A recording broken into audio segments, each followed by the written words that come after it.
Back when the networks were invented, and the networks were invented 20, 30 years ago, people wondered what they were going to do with those networks. The networks connected the computers together. The computers really had very little to say to each other.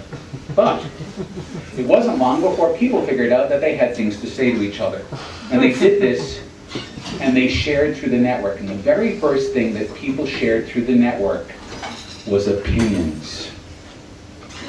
They did this through a technology called Usenet. It was a very early technology on the network which allowed computers to share the opinions that people were typing into them, so that I could share an opinion on a computer in California, and it would get copied and shared and copied and shared and copied and shared, and all of a sudden someone would see that opinion on a machine in San Francisco, and then a machine in Sydney, and then a machine in London, and so on and so on and so on.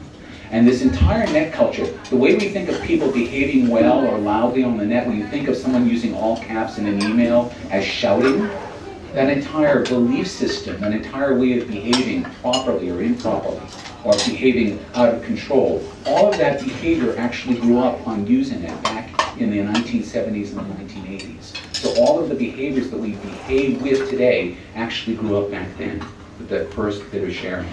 Now, that was 15 years before any of us had ever heard about the World Wide Web or the internet or like that. And then the web came along, and people started to share on the web. Well, what was the first thing? The archetypal example of the first thing people started to share on the web was pictures of their kitty cats.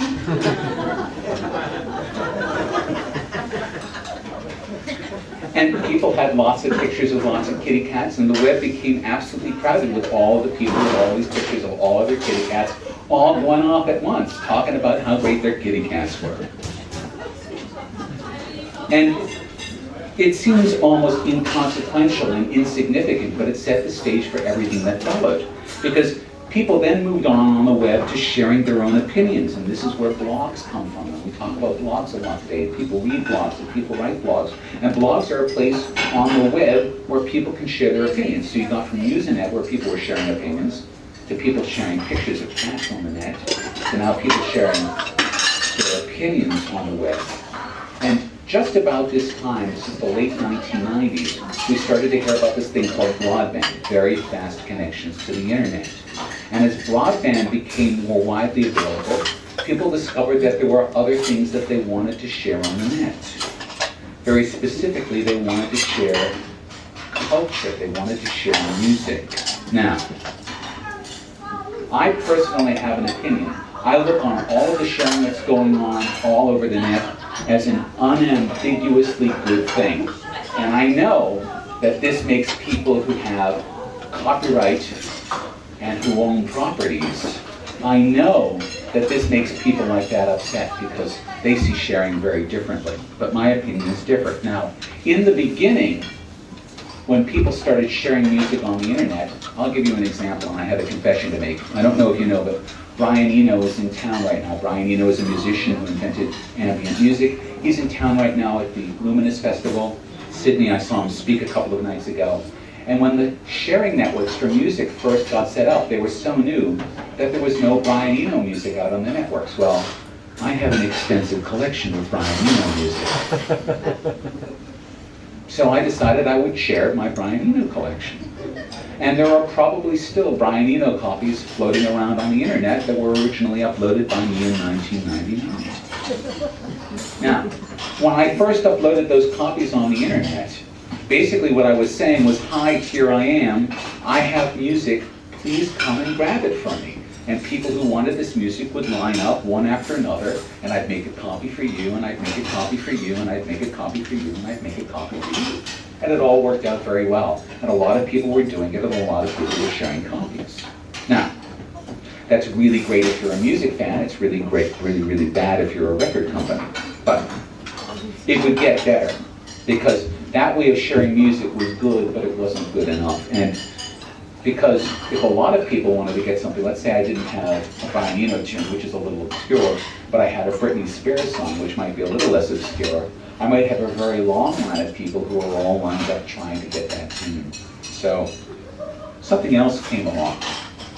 That something else was called BitTorrent. Now, BitTorrent is another way to share things. And I'll explain to you. You may have heard of BitTorrent, you may not have heard of BitTorrent. You've probably heard of file sharing.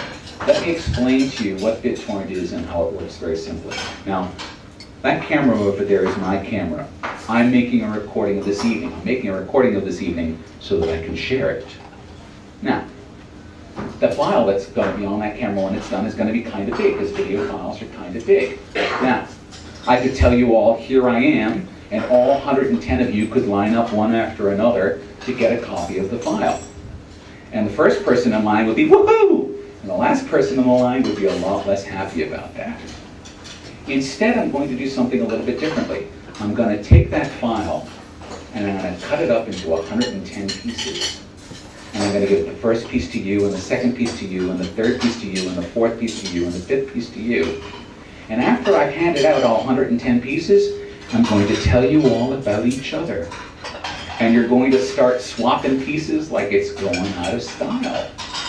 And all of a sudden, something that was very hard to do suddenly got very easy. And if more people decide they want to pop into this room, it gets even easier because there are more people to trade pieces with. And more people, and more people, and more people. And this is pretty much the state of the art in sharing. It's pretty much as easy as it gets. And we pretty much have the most efficient system in the world to share all of these things. So this is no longer super distribution, this is what I call hyper distribution. It's as if the entire universe of all of the objects that we want to trade with each other, the objects of culture, has collapsed into this single really dense point. And all of the artifacts of culture are being shared through it at the speed of light. Now, that's all very good. We're all sharing. But let's ask a better question. Why the heck are we so intent on sharing?